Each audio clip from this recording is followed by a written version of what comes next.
क्या आपने ध्यान दिया है कि हमारे समाज में कुछ पारिवारिक संबंध धीरे धीरे अदृश्य हो रहे हैं? पहले हर बच्चे के माता पिता के अलावा चाचा, ताऊ, बुआ, मामा, मौसी जैसे ढेरों रिश्तेदार हुआ करते थे। लेकिन अब ये सभी मानो विलुप्त प्रजाति होते जा रहे हैं। भारतीय परिवारों में रक्त के कुल 5 रिश्ते समाप्त होने की कगार पर हैं। 1-2 पीढ़ी बाद संभवतः ये सभी संग्रहालय में सजा दिए जाएंगे। केवल अंकल और आंटी बचेंगे। इसे इस तरह समझा जा सकता है, यदि किसी दंपत्ति के 2 पुत्र और 2 पुत्री हैं, तो उनके सभी 5 रिश्ते यानी ताऊ, चाचा, बुआ, मामा और मौसी होंगे। यदि 2 पुत्र हैं लेकिन पुत्री एक ही है, तो उनकी जो संतानें होंगी उनकी कोई मौसी नहीं होंगी। मां के बाद बच्चों की कोई सबसे सगी महिला होती हैं तो वो मौसी ही होती हैं। यदि किसी के 1 पुत्र और 2 पुत्री हैं तो चाचा और ताऊ के रिश्ते नहीं होंगे। यदि 1 बेटी और 1 बेटा है तो उनकी संतानों का न तो कोई चाचा होगा, न ताऊ, न मौसी। यदि 1 बेटा या 1 बेटी होती है तो वो पूरी तरह से अकेला होगा। माता पिता के बाद उसका कोई रक्त संबंधी नहीं होगा।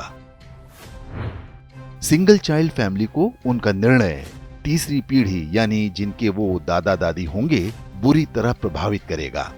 उनका पौत्र या प्रपौत्र इस संसार में अकेला होगा। उसे अपने रक्त के रिश्ते की आवश्यकता होगी, तो इस पूरे ब्रह्मांड में उसका अपना कोई नहीं होगा। इसलिए दंपत्ति को सिंगल चाइल्ड के निर्णय पर गंभीरता से विचार करना चाहिए।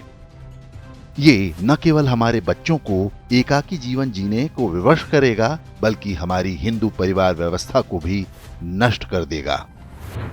पश्चिमी देशों में सिंगल चाइल्ड पॉलिसी भारत से पहले आरंभ हो गई थी। वहां पर इसके भयावह परिणाम सामने आने लगे हैं। ब्रिटिश विद्वान डेविड सेलबॉर्न ने एक पुस्तक लिखी है जिसका नाम है द लूजिंग बैटल विद इस्लाम। इसमें बताया गया है कि पश्चिमी समाज पर इस्लाम का अधिकार होता जा रहा है और इसका सबसे बड़ा कारण एक शक्तिशाली परिवार व्यवस्था का अभाव है। यूरोपीय देशों में परिवार नाम की संस्था लगभग समाप्त हो चुकी है। लोग विवाह करना पसंद नहीं करते। समलैंगिकता, अवैध संबंध, लिव इन रिलेशन जैसी कुरीतियां सामान्य बात हैं। उन समाजों में ऐसे बच्चों की संख्या बढ़ती जा रही है जिन्हें नहीं पता होता कि उनके पिता कौन हैं। बूढ़े माता पिता को घर में रखने को कोई तैयार नहीं। ओल्ड एज होम में उनका बुढ़ापा बीतता है। यूरोपीय देशों में आज राजनीतिक दल परिवार को बचाने का वादा अपने चुनावी घोषणा पत्र में करने लगे हैं। ऑस्ट्रेलिया में तो फैमिली फर्स्ट नाम से एक राजनीतिक दल भी बन गया है। पश्चिमी देशों के समाजशास्त्रियों की सबसे बड़ी चिंता ये है कि परिवार व्यवस्था को कैसे बचाया जाए। इस सब के लिए उनके पास यही सुझाव है कि 1 से अधिक बच्चे पैदा हों। अब यही चुनौती भारतीय समाज के सामने भी खड़ी होने जा रही है। क्या हम समय रहते सतर्क हो पाएंगे या हमारे साथ भी वही होगा जो पश्चिमी देशों के साथ हो रहा है?